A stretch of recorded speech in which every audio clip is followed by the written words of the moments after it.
Cumprimento a amada igreja, o querido corpo docente, com a paz do Senhor Jesus. Mais uma vez estamos aqui para a gravação de mais uma aula para este grupo de professores concernente à lição deste primeiro trimestre do ano de 2023. Temos por título Sal e Luz no Mundo, uma igreja relevante. Esse é o trabalho que nós estamos fazendo durante todo esse trimestre, que tem tido lições relevantes para a igreja dentro do seu comprometimento com a palavra.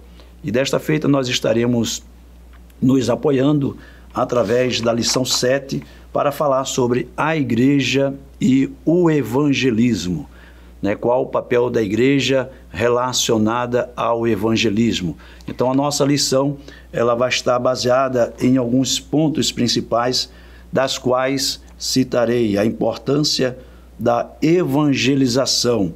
Qual é o papel da igreja e qual a importância dessa evangelização?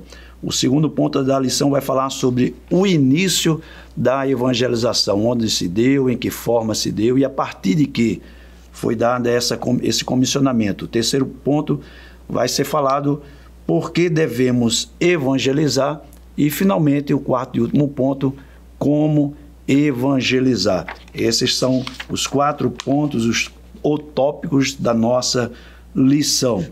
Então, temos aqui a apresentação da lição na leitura bíblica em classe, que está no livro de Atos dos Apóstolos, também chamado ou conhecido de Atos do Espírito Santo, no capítulo 4, versículos 4 e do versículo 7 ao versículo 20.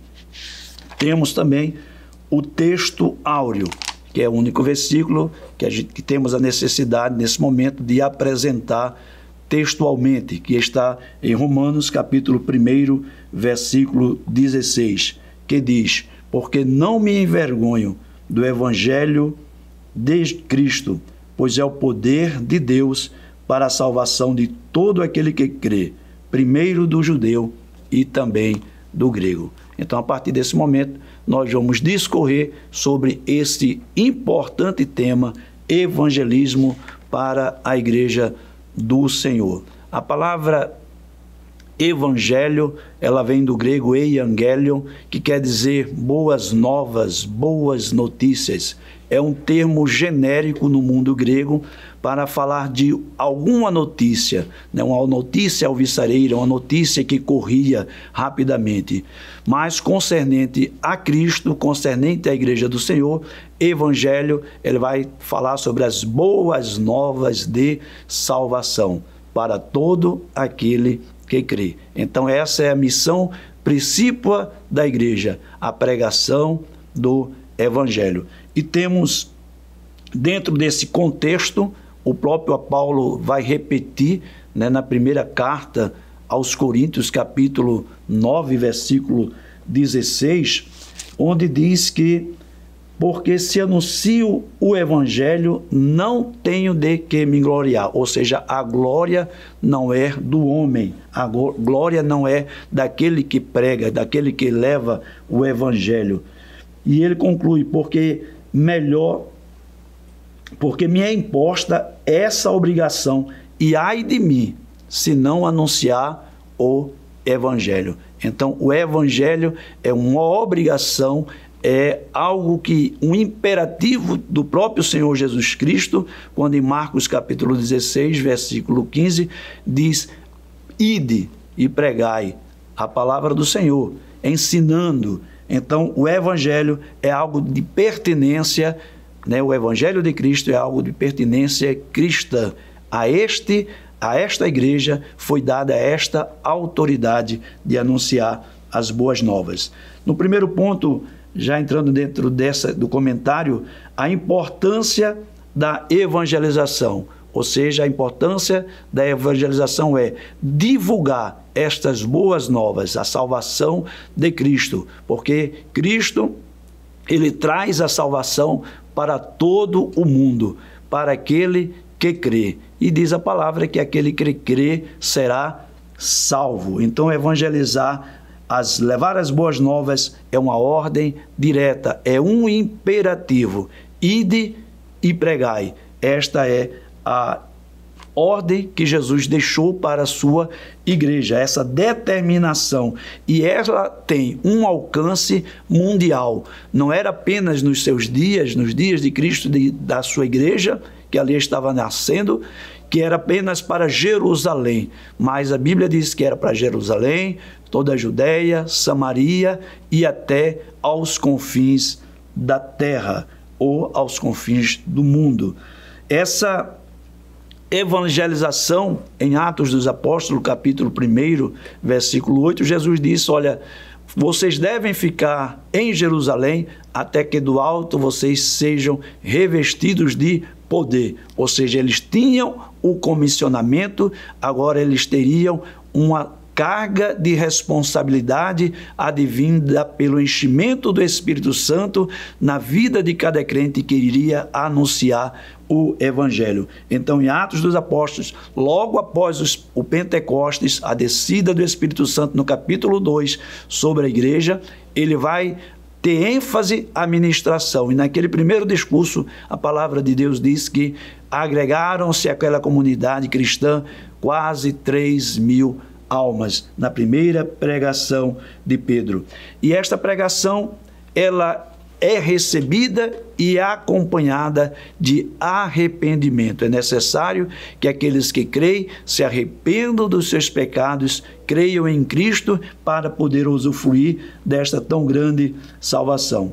Então, o princípio da evangelização é glorificar a Deus, e isso se dá a partir dos sinais que se seguiriam para aquela necessidade ímpar da igreja, para que houvesse este grande acontecimento, para que pudesse dar celeridade a esta evangelização.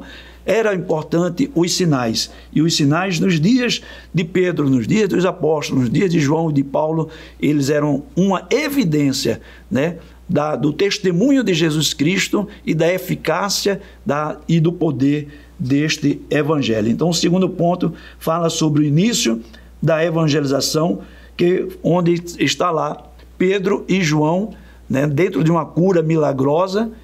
A partir dessa cura, eles são inquiridos acerca de quem, ou em nome de quem eles estavam fazendo aquela cura, né, e por um momento eles tiveram uma ordem para que silenciassem, eles foram induzidos a silenciar, a qual Pedro vai dizer, mais importa obedecer a Deus do que aos homens, em detrimento dos impedimentos que pudessem surgir. Pedro tinha consciência que esta ordem era divina, a direção era de Deus, a capacitação era do Espírito Santo, e nessa capacitação a Bíblia nos diz que não há temor, né? Como Paulo fala a Timóteo, 2 Timóteo capítulo 1, versículo 7, que Deus não nos deu espírito de covardia, mas de temor, de amor e de moderação para pregar o Evangelho. Então, o Evangelho, ele tem que ser pregado, acima de tudo, com temor de Deus, com amor pelas almas, mas também com moderação, para que as almas possam ser alcançadas, né? Não pelo princípio da rebeldia, né? Da afronta, que é a palavra que muitas vezes as pessoas pregam o Evangelho, né, de forma direta, de forma exclusiva e não inclusiva. E o Evangelho, ele tem que alcançar a todos. Há o exclusivismo da igreja? Sim, há, mas a inclusão, ela deve alcançar a todos, seja relacionada à sexualidade, seja relacionada às etnias, seja relacionada às classes sociais.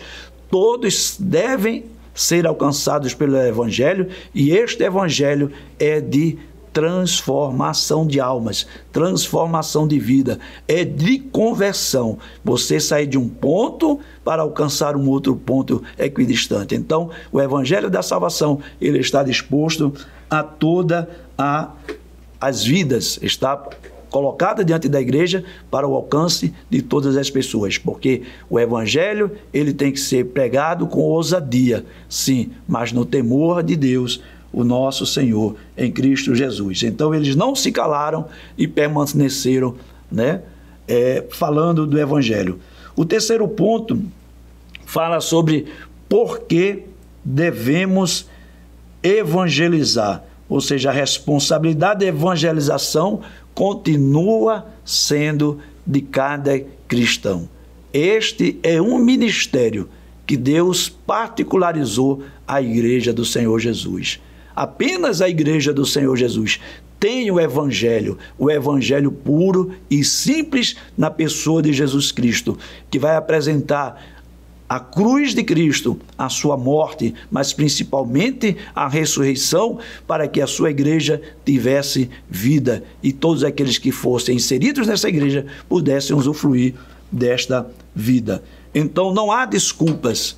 Não há desculpas para se levar a palavra do Senhor. Não há desculpa acerca de tempo, acerca de circunstâncias ou situações da vida. O Evangelho é feito de oportunidades e nós temos oportunidades diárias para pregar o Evangelho do Senhor Jesus Cristo, principalmente com o nosso testemunho pessoal, com a vida cristã, a partir das nossas relações. As pessoas têm que nos identificar como cristãos, como aqueles que são exemplos do Evangelho de Jesus Cristo, como sal da luz, como luz do mundo, da qual esse trimestre já tem falado. Então, a Igreja do Senhor, ela está anunciando as boas novas a partir dos testemunho particular, e isso se dá de forma individualmente, mas também coletivamente. A igreja tem que ser una, todos têm que ter o mesmo princípio de amor e de testemunho, para que esse evangelho da salvação, do perdão e da reconciliação possa estar ativo, reconciliando consigo a igreja, aqueles que hão de se salvar. Então Jesus comissionou os cristãos como seus representantes e nos entregou o ministério da reconciliação, conforme 2 Coríntios capítulo 5, a partir dos versículos 18 ao 20. Então, o Senhor quer que todos venham ao arrependimento, conforme diz o apóstolo Pedro, que Deus é longânimo para com todos, não querendo que alguns se percam, mas que todos venham a herdar a salvação através do pleno conhecimento da verdade. Todos, sem exceção, precisam reconhecer a Jesus como único, suficiente e exclusivo e eterno Salvador de suas almas. E o quarto e o último ponto são as formas de evangelização. Como devo evangelizar? Um grande princípio da evangelização é a modéstia. Você tem que ser modesto na sua palavra. A palavra que vem do Evangelho pelo Espírito Santo é a palavra de Deus que está sendo anunciada. Então é uma grande responsabilidade que você, no decurso da sua carreira cristã, você possa ministrar aos sedentos pela salvação aquilo que o reino dos céus nos apresenta através de Cristo Jesus. Então, não há uma linguagem específica, senão a linguagem do amor. Jesus, ele veio para salvar, e isso foi dada, conforme João 3,16, Deus provando o seu amor para conosco, em que Cristo morreu por nós, sendo nós ainda pecadores. Esse evangelho foi levado, e essa prova do amor está na cruz de Cristo, sendo ele crucificado, mas também, principalmente, na sua ressurreição, dando vida a todo aquele que crê. Então, o alcance é para todos. Então, você evangeliza para as crianças, com a metodologia específica para crianças, você evangeliza para adultos, você evangeliza para jovens, e você também evangeliza para idosos, numa linguagem sublime pelo Espírito Santo, que vai fazer com que a palavra de Deus se acomode em cada coração na melhor maneira possível. Então, todo aquele que crê será salvo. Esta é a mensagem da cruz, porque Cristo em vós, a esperança da glória, como diz Colossenses 1:27. Se a glória de Deus em Cristo está em você, a glória de Deus se manifestará também na vida daqueles que hão de ser alcançados por este evangelho. Então, a partir desse momento que você compreende essa necessidade de evangelização, você vai dizer: vim aqui estou para fazer a tua vontade, Pai. Então, que você possa sair da sua localidade, da acomodação que possivelmente você possa estar e possa levar o ídolo de Jesus pregando a palavra a toda a criatura. Que Deus em Cristo vos abençoe, meu amado professor, minha amada professora, que vocês possam ter uma aula abençoada. Divulgue, compartilhe, se inscreva no canal, curta e deixe o seu comentário. Em nome de Jesus. Amém. Que o conhecimento é capaz de mudar a vida de quem lê, a gente já sabe.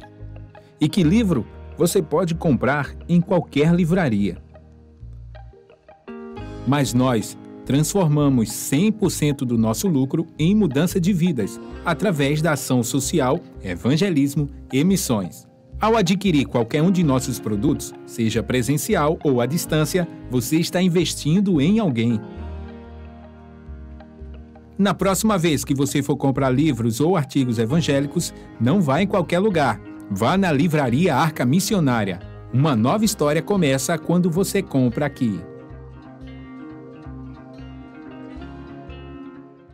Agora você pode fazer a sua contribuição através do Pix. Uma operação rápida, segura e sem custos. Abra o aplicativo do seu banco, clique na opção Pix e em seguida vá na opção Transferência.